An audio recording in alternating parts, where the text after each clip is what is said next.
Welcome.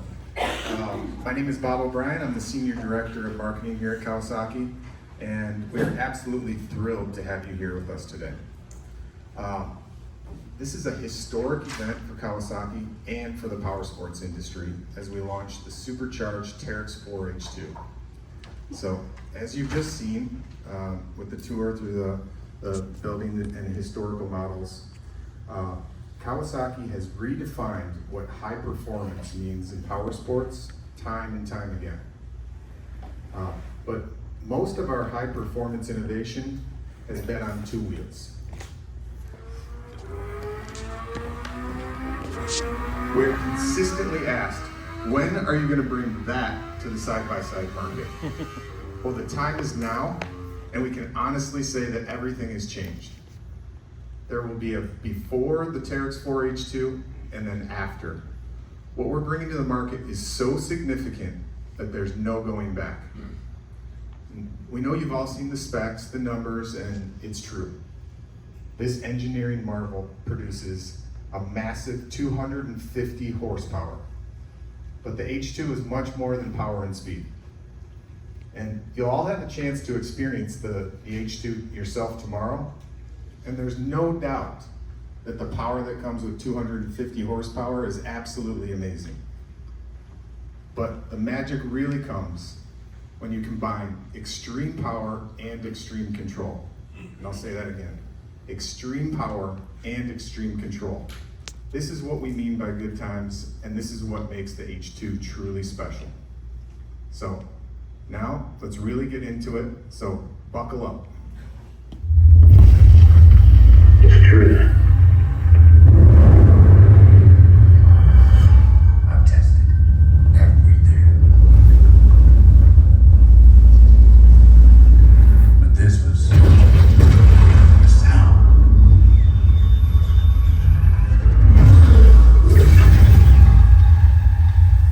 It can change direction like that. Speeds not of this earth. The ranks for years, and we all thought it was a side shocking breakthroughs, hush-hush patents. And I don't know a single soul who has clearance on H2. And again, I just drive the damn thing.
Change the game.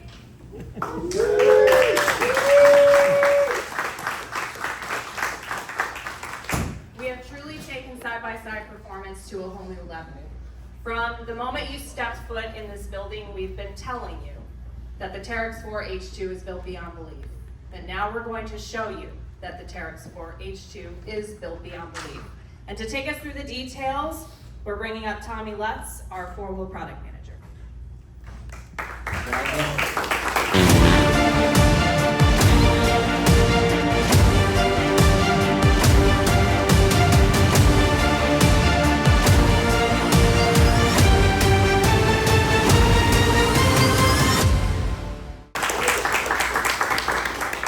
Thank you. As Jocelyn mentioned, I'm Tommy Lutz. I'm the four-wheel product manager here at Kawasaki, and I'm going to be taking you through all the details on these incredible machines prior to your drive experience tomorrow.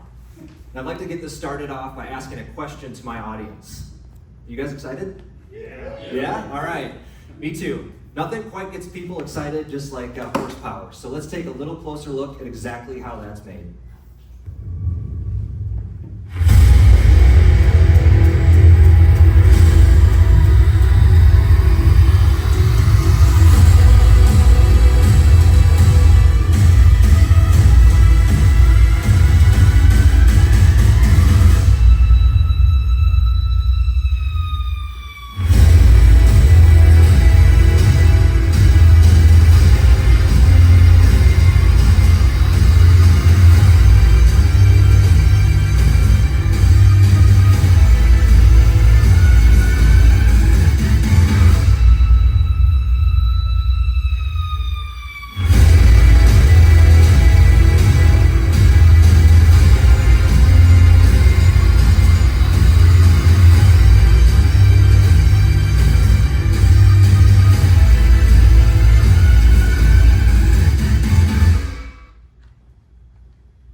So Kawasaki is entering the forced induction sports side-by-side space. We're in the big leagues now, and we came to play with 250 horsepower.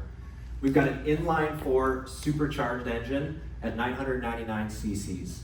Kawasaki is known for our inline 4s, so that's why we chose that engine configuration. And we've got a very unique forced induction method of supercharged as opposed to our competitors using turbocharged in this category. It's got a rev limit of 9,500 RPM and makes peak power at 9,000 RPM. Take a moment to digest that. We're making peak power 500 RPM below redline.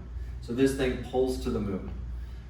Dual overhead cam, 4 valves per cylinder. So it's got a traditional steel intake valve, and it's got a super alloy in-canal material for the exhaust valve to be able to withstand the high heat and pressures that this engine is producing.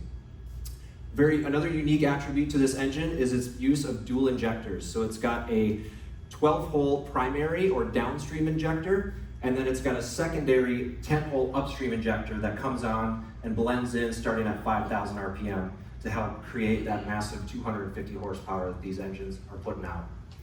It's also being fed by 4 40mm throttle bodies. So each cylinder has its own 40mm throttle body. And the crank, the cams, the conrods, everything in this engine has been beefed up to withstand the power that we're putting through this thing.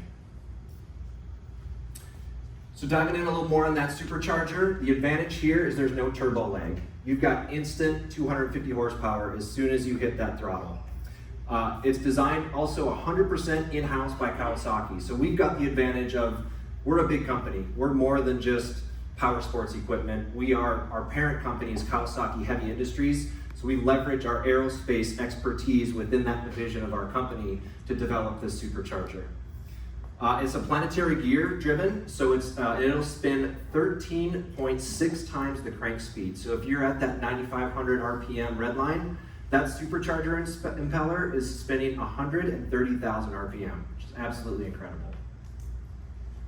Diving a little more into the magnificent engineering work of art that this is, it's a 6 to 12 blade impeller supercharger.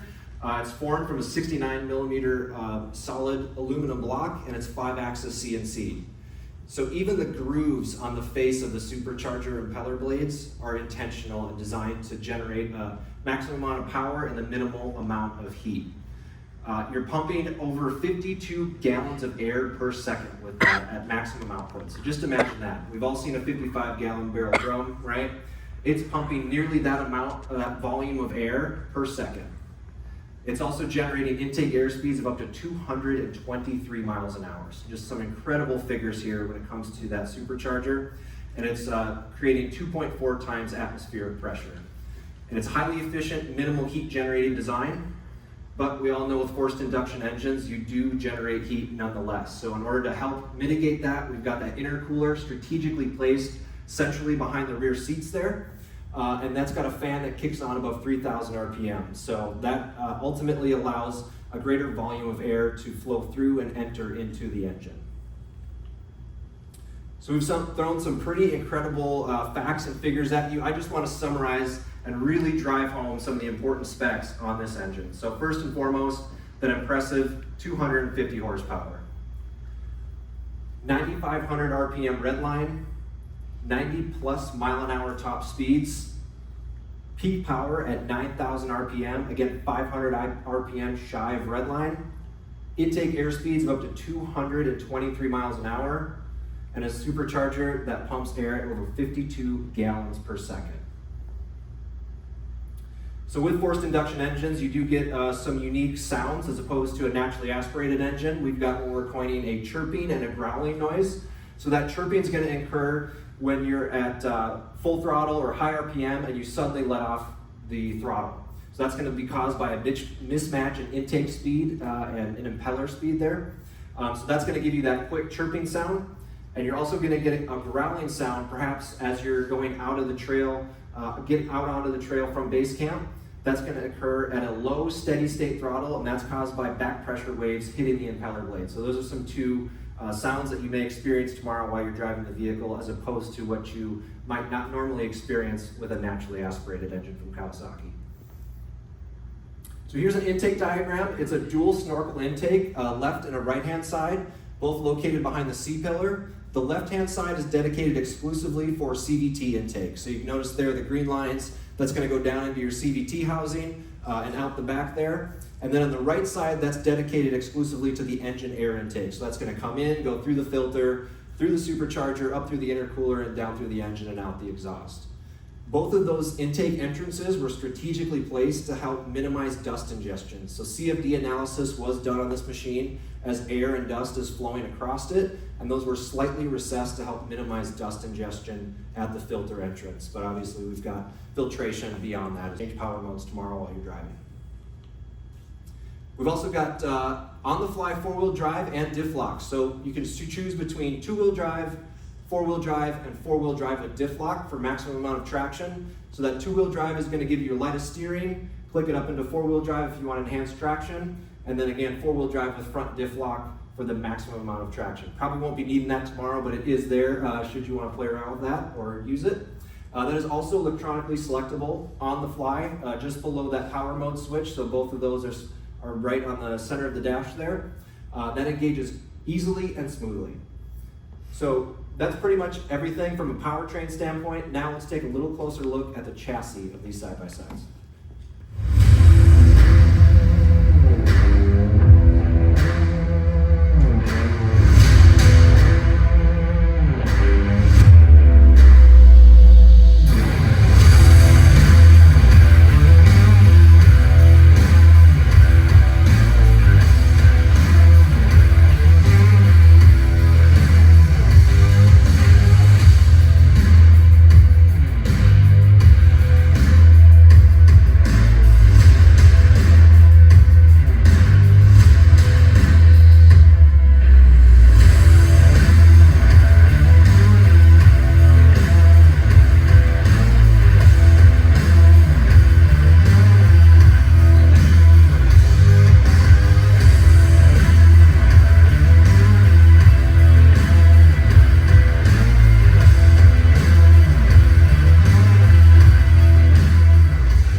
So what good is a bunch of horsepower if you don't have a chassis that can handle it? And this chassis very much can handle every last bit of that massive 250 horsepower.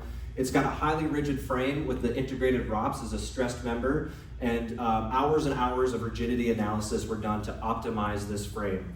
It's got thicker wall tubing in areas that you need it, like the suspension mounts and around the engine area, and then thinner wall tubing to help keep that weight as low as possible, but again, still maintain the perfect balance of rigidity for this chassis.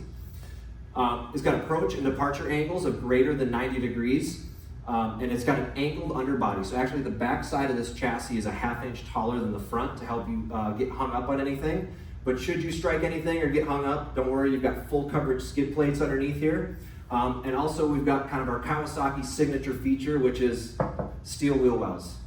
Nobody wants a tree branch or a rock or anything going through that, especially at the speeds that you can reach on this machine. We use steel wheel wells on really all of our side-by-sides. This one's no exception. So you've got maximum occupant protection for the driver and front passenger, giving you that peace of mind that you've got steel wheel wells there in the front. They also all come equipped with electronic power steering, so it is speed sensitive. It's going to give you the most amount of assistance at low speed when you need it the most, and it's going to back off as speeds increase, so it's not overly reactive or sensitive. It also acts as a damping system, so should you hit a rock or bump in the trail, what have you, it's going to reduce the amount of kickback at the steering wheel. So that's a pretty cool secondary function that serves. You've also got adjustability, so you've got 43 degrees of stepless adjustability on that steering wheel, allowing you to get it in the perfect spot for you. It's also a very quick turning machine, so something to be aware of as you're getting out and driving these tomorrow. It's less than one rotation lock to lock, so it is very quick steering on these machines to complement the sporty nature that they serve. Looking at the overall dimensions, one of the key ones here is that 74-inch stand. So you've got a planted 74-inch width here with a 74-inch height up to the top of the roof. Overall height is 78.5 inches. That's counting that antenna that serves as the GPS function for that Garmin infotainment screen.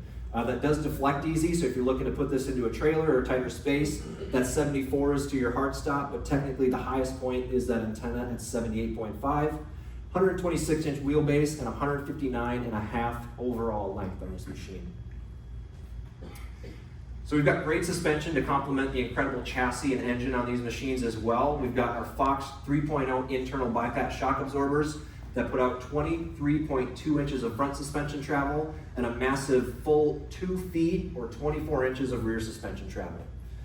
For the construction, we've got dual A-arm front, 4-link in the rear, and we've got boxed A-arms in the front here as well. So multiple stampings coming together to create these massive, durable front A-arms around this machine to help withstand all the high impacts that are going to be thrown at it.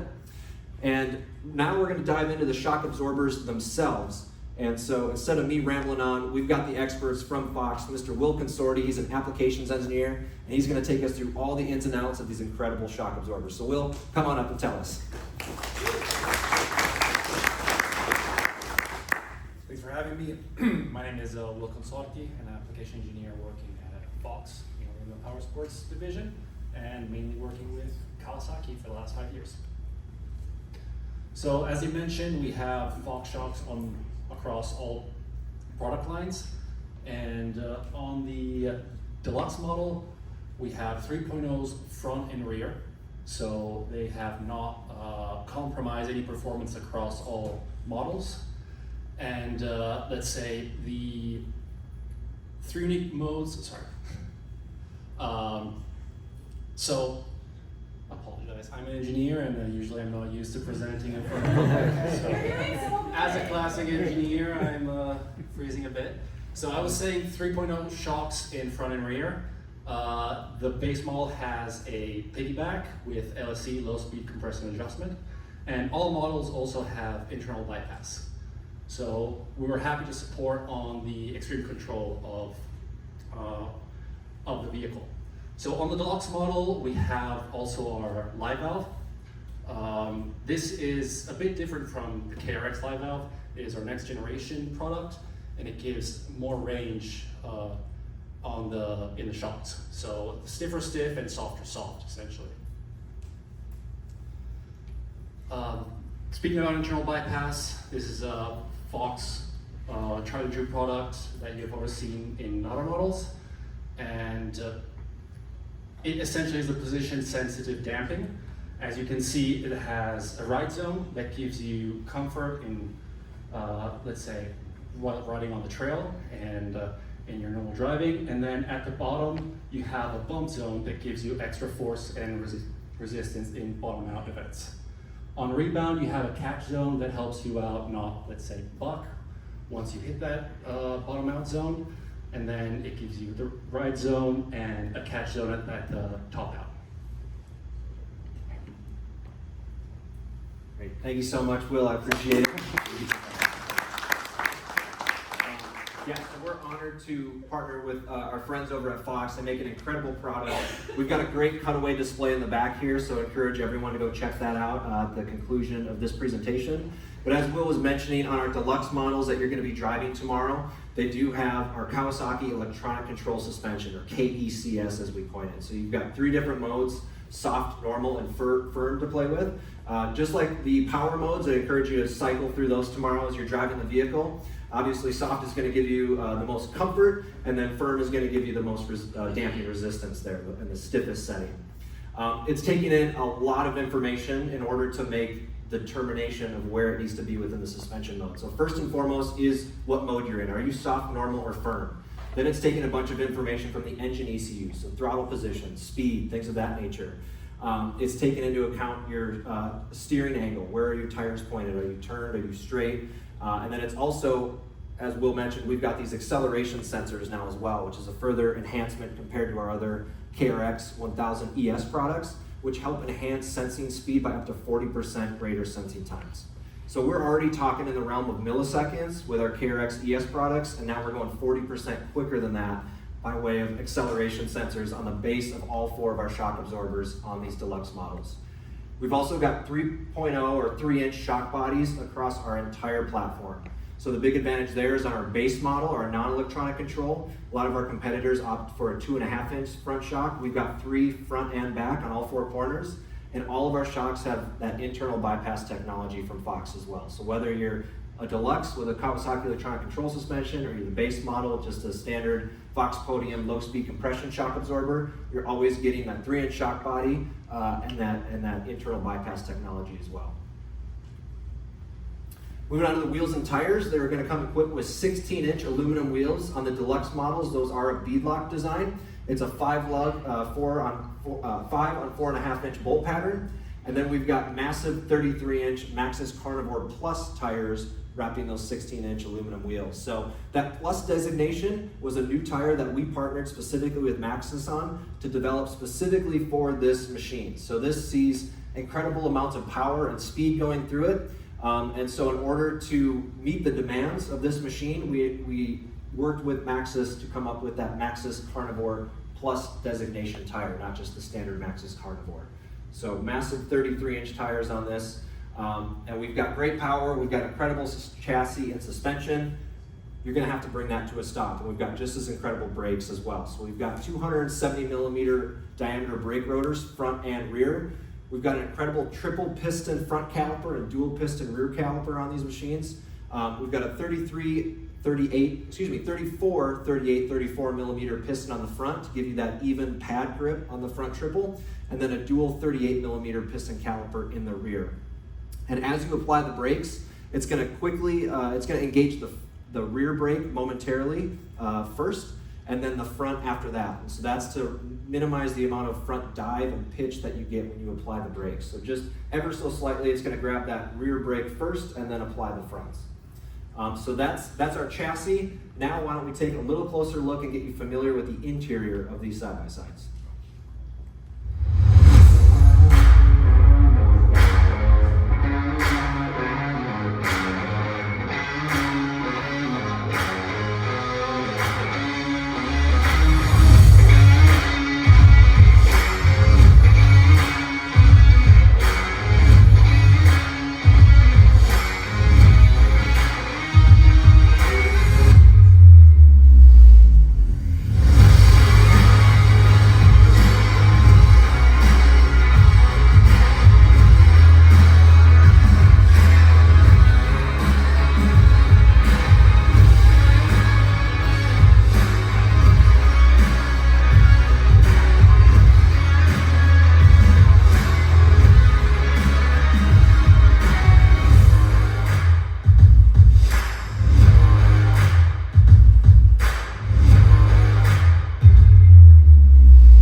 the inside now. We're going into the cockpit. We've got a very roomy interior. Interior space was the key focal point of the design here. So we've got contoured inner doors and plenty of room in here. I mean, I've seen people north of 6'5" get in here, and even in the back seats are like, yeah, it's plenty fine. So lots of interior space. Very unique, up to 5-passenger seating with our Teryx H2 product. So the only side-by-side on the market today, that sport side-by-side, that's got the rear bench seat for the 5-passenger seating. That's a standard upgrade that a lot of folks do in this space. We've also got interior and exterior door handles that we'll get to here in a moment, and then stadium-style rear seating to make sure that those passengers in the rear can see out clearly and visibly in the rear seats. So specifically, we've got 15 millimeters of offset there. So we're teetering a fine line of keeping that ROPS low, keeping the styling good, making sure that the people in the rear seats can see out clearly, but make sure they all work together and make sure you're not hitting your head against the ROPS. So we've got a 15 millimeter offset to help give the rear passengers visibility there.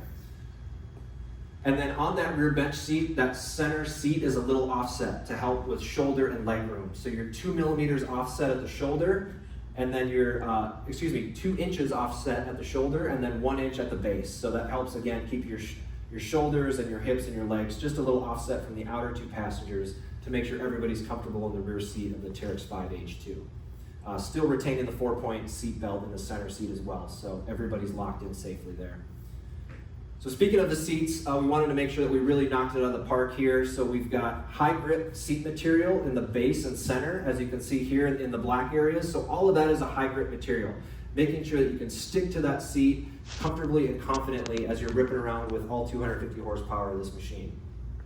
We wanted to give you some freedom of movement as well. We didn't want to be completely locked in or restricted, so the areas shown in the lighter colors there are a low grip seat material. So at the base of your legs and up by your shoulders, you've still got a little bit of freedom of movement as well for comfort. You've got a 4-point harness on every single one of these seats, a slightly reclined seating position, and then thick outer bolsters to help keep you planted as you're making those aggressive turns with this side-by-side. And then overall, just premium fit, finish, and contour. We wanted to make sure the seats are a super high touch point, very visible part of the car, so we wanted to make sure that we really knocked it out of the park there and put a lot of attention and detail into really just the overall fit and finish of the seats, and I think we did an incredible job with that. So as I mentioned, we've got both interior and exterior door handles for you, making it super easy and intuitive to get in and out of these side-by-sides. So each one of the doors has the exterior handle as well as the interior, as well as an interior grab handle. So it's going to be, again, super easy and intuitive to get in and out of these side-by-sides. And then a ton of interior adjustability too. So like I mentioned, we've got 43 degrees of stepless adjustability on the steering wheel. We've got 6 inches of adjustability for the driver and the front passenger seat, front to back in 1/2-inch increments to make sure they're in a super comfortable and planted position. And then for the front passenger, they've got that adjustable grab bar as well to help further get them in a very locked in and comfortable position. And then for the rear passengers, we've got a grab bar that goes the entire width of the vehicle. So from door to door, those rear passengers, whether it be the Teryx 4 or the Teryx 5, all have something to hold on to for the rear seats. Moving on to the instrumentation, we've got a 7-inch TFT and a 10-inch Garmin infotainment screen. So all models are going to come with the 7-inch TFT, and then the deluxe models that we're driving tomorrow all come with that 10-inch Garmin infotainment system. So diving a little further into that 7-inch TFT, it's a full color screen. You've got 2 unique display modes. You've got auto brightness adjustability. You've got white or black backgrounds to choose from. And they're also going to integrate your front and rear cameras, your accessory cameras if equipped. So those are sold separately as an accessory, and a ton of information readout here. So this is all just your basic vehicle information, but again, you can see there's a lot going on and a lot that's being fed back to you. Speed, RPM, fuel level, among many other things. So a ton of information readout on those, and again, equipped on all models. There's your 2 different display modes, so a slight difference in visual appearance there and feel. That can be adjusted with a jog dial that's located just to the left of the steering column. We'll show that in just a minute. So as you get in these cars tomorrow, play around with that a little bit, familiarize yourself, but that is how you control those screens, is with that jog dial on the left side of the dashboard there. Moving on to the 10-inch Garmin infotainment screen, again, standard on all deluxe models. If you want this, you have to buy the deluxe. This is not sold separately as an accessory. So it's got full infotainment functionality. It's got GPS, group ride, supports your audio functionality and is a massive 10-inch touchscreen, in addition to other apps and features through Garmin that you can integrate to these screens. We've also got our Rideology, the app Power Sports. So any car can use this one, but I see this as more of an advantage for the base model cars that do not come with a Garmin infotainment screen. Has a lot of the same functionality. So you can do trip recording, you can share that trip with your friends, you can go on group rides, you can do vehicle maintenance and track your maintenance through that app, so that goes across all of our Teryx 4 and Teryx 5 products as well. So let's familiarize you all with the interior layout so you're nice and confident and comfortable tomorrow getting in these side-by-sides. So there's that 7-inch TFT screen that's equipped on all of our Teryx H2 products just in front of the steering wheel. It's going to give you all that information readout. Keys intuitively located just to the right of the steering column. And then there's that jog dial that you can adjust that 7-inch TFT with. That also has the headlight switch just to the left of that. So that's going to be headlight off, low beam or high beam. That can be clicked on and off right there. And then there's your power mode and gear and 4-wheel drive, 2-wheel drive gear selection. So that's right in the center of the dashboard there, very easy to access. Got cup holders on either side. Make sure you got those filled with waters tomorrow. It's going to be a hot one, so definitely utilize those. And then in the center there, you've got your gear selector as well as the parking brake just behind that. Speakers integrated into each one of the front doors, and then tweeters were pulled out separately and put up on the dash for optimal sound quality. So speaking of sound quality, that was very well thought out. We just didn't slap speakers in these things and say, good to go. So as I mentioned, we intentionally pulled out the tweeters from the front speakers and placed those forward facing towards the occupants for maximum sound quality. And then each one of the doors has a speaker. So then in the rear doors, the tweeters are integrated with those speakers. So 4 6.5-inch speakers, 4 tweeters, and then you can add the additional subwoofer as an accessory if you want to further take your audio to the next level. So taking a look at the steering wheel here, we've got that 12 o'clock mark, always letting you know where the wheels are pointed and positioned. We've got that river mark emblem front and center, letting you know that that is a flagship Kawasaki product. Only the best of the best get to bear that. We've got that sporty flat bottom design. And then on the left side of the steering wheel is where you're going to have your suspension mode control. So that's where you're going to click through your soft, normal, and firm. Super easy to do that right on the fly. Don't even need to take your hand off the steering wheel.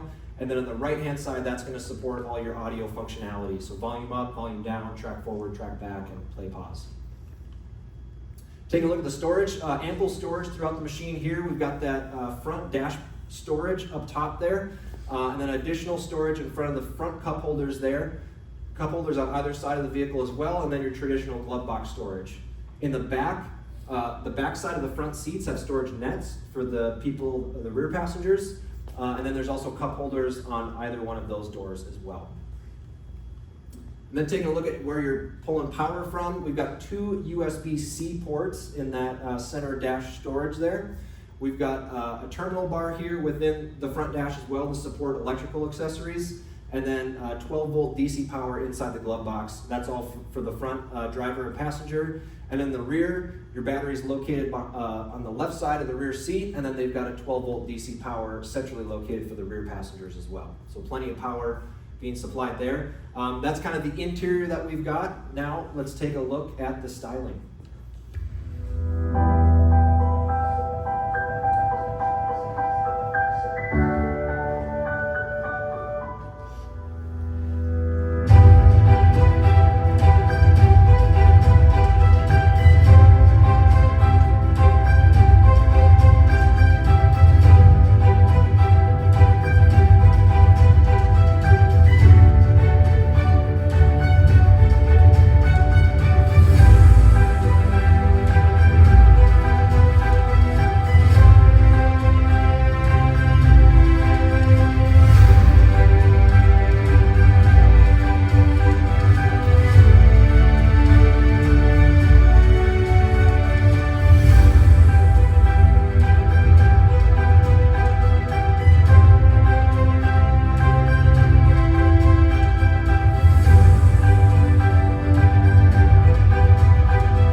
So we've got the power, we've got the chassis, we've got the suspension. You've got to top it all off with styling. What good is all that if it doesn't look good? And obviously I'm biased, but I think this side-by-side looks absolutely incredible. I think our team over in Japan knocked it out of the park. You know, it's got that impression that it's just ready to go. It just wants to go fast. And it's got that forward-leaning angle that we integrated into the styling of this machine to help visually represent what this thing's all about. So 250 horsepower, it's fast, it's awesome, it's got to look the part. And so we've got those design cues that, again, will increase as it goes towards the rear, giving it almost that crouch type of appearance. Even the breakup between the colored panels and the black textured plastic along the side just make it look like it's going fast just standing still. We've also got the massive gap there in the wheel well to let you know that there's a ton of suspension travel there as well. And as you go around out back, the story continues. So again, flows seamlessly from front to back. Has that beautiful D-pillar cover there to get that color all the way up to the top of the roof. Sleek and slim LED rear taillights, dual exit rear exhaust, letting you know that this thing means business and it's all about performance. As we look up front, you've got that coveted river mark front and center, again, letting you know that's a flagship Kawasaki product. It's also got that very sporty hood scoop as well. That not only looks great, but serves a functional purpose to get air to those tandem radiators as much as it needs and as much as possible. So, and we also took a lot of thought and consideration to making sure that the angles of visibility are really good too. We wanted to keep that front end tight and narrow and compact as much as possible, hence the tandem radiators among other things. But you can always see up and over. You got good visibility to your tires. If you're up cresting a dune, you always got good visibility out and to the front of this machine. And all those were considered within the design elements of the front end of this side-by-side. Take a look quick at some of the maintenance points. So you've got easy access to everything there. Your air filter is located just towards the back here. That does have a decorative cover there that it's all toolless removal, but just to finish off the rear look there, that does have that cover there. That's that lower piece that you're seeing. Oil filter, very easy to access on the right side of the engine. And then as I mentioned, that battery is located underneath the rear seat on the left-hand side of the machine. So we're also complementing these vehicles with our genuine Kawasaki accessories. So we love this side-by-side, we think it's incredible, but we know well enough that our customers don't just stop at stock. So we've got over 50 genuine Kawasaki accessories that are purpose-built to help take this vehicle even further and help customize it and tailor it to your specific wants and needs. Tested per our Kawasaki standards, and you can purchase these with confidence. So like I said, over 50 genuine Kawasaki accessories available for these machines. All your basics, we're hitting all the points. So windshields, roofs, all your protection items, skid plates, A-arm guards, audio and infotainment support and functionality for that base model, lighting, storage and cargo, always a popular one, cabin interior items, as well as winches. So we've really got a good fundamental covering of all the accessories here. Perhaps you've seen the accessorized Teryx H2 up front. If you haven't, take a look at it. We've got our accessory engineers from our Lincoln plant here, so definitely pick their brains. But again, we've got a lot of great complementary accessory items to take these things even further to the next level. We've also got accessory packages. We know our dealers and customers love these as well. So we've got multiple different protection packages. We've got a recreation package, a lighting package, and a cab package to make it easy. If there's a group of items that you want to be able to just order a single part number and get everything that is going to be directed towards those specific packages.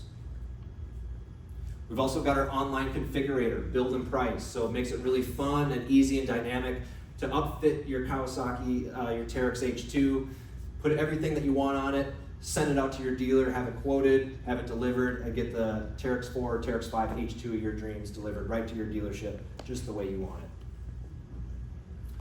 So for 2026, we've got 3 models that we're introducing. We've got our Teryx 4 H2 with an MSRP of $37,199. We've got our Teryx 4 H2 Deluxe ES, MSRP of $43,199, and our Teryx 5 H2 Deluxe ES with an MSRP of $43,699. So that's everything I've got from a product perspective. I appreciate your time and attention. Now I'm going to turn it back over to Brandon and Jocelyn.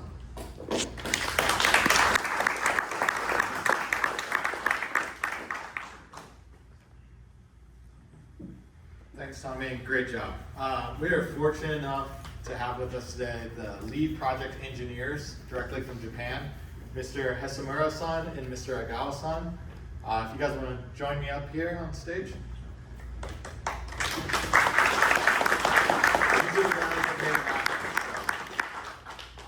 And we're going to do a couple questions with them, just to give a little bit more further insight. You'll have some opportunity on the trail as well tomorrow. But you know, in terms of a formal setting, we want to talk about, during the group walkthrough, Mr. Hisamura-san, we talked about the ability of a company and a very unique advantage for Kawasaki to build the engine platform alongside the supercharger, really developing a supercharged engine, not just an engine with a supercharger. So can you help the team and the group here understand what type of advantage that is for you in the development process?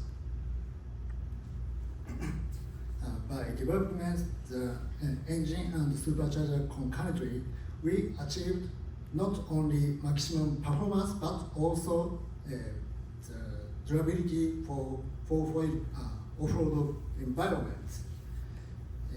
We also paid attention to matching with CVT, delivering smooth, highly responsive power delivery.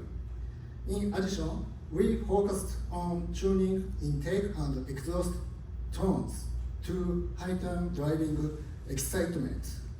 We also focused on ensuring cooling performance to maintain stable performance performance even under high load conditions.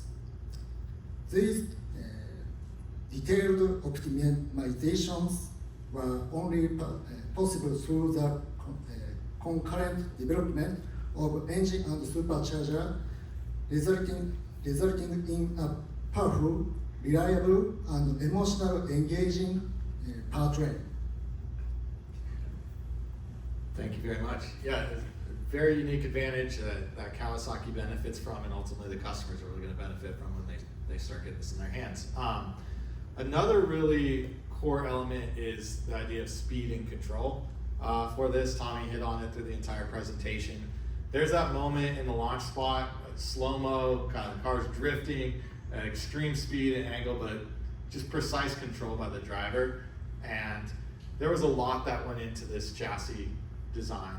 Anyone can go fast, but it's really that combination of power and control that we shared. The Z1 offered, the H2 family offers. So just want to get a little more insight from Mr. Hisamura-san and the development team here about how much went into the chassis and suspension design.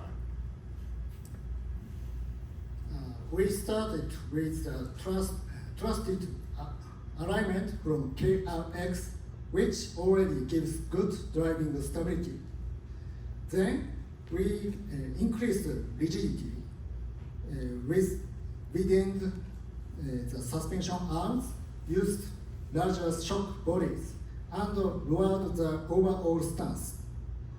As a result, we achieved a higher level balance between handling, stability, and off-road performance. One highlight of the Deluxe model, which introduced newly added sprung acceleration sensor. This advanced feature greatly improves the responsiveness and road tracking performance of KECS. And they're being humble there. I know firsthand in talking with them, the development, they were not going to give up on how this thing handled and the suspension performance that was given out. I think they were driving the Fox guys a little crazy in how much they were putting into it, but it resulted in something that we can't wait for you guys to experience tomorrow. So great job, Mr. Hisamura-san, Mr. Agawa-san. Thank you. We'll have Jocelyn come up and go through some final housekeeping items here. And yeah, thanks again for everyone for joining us.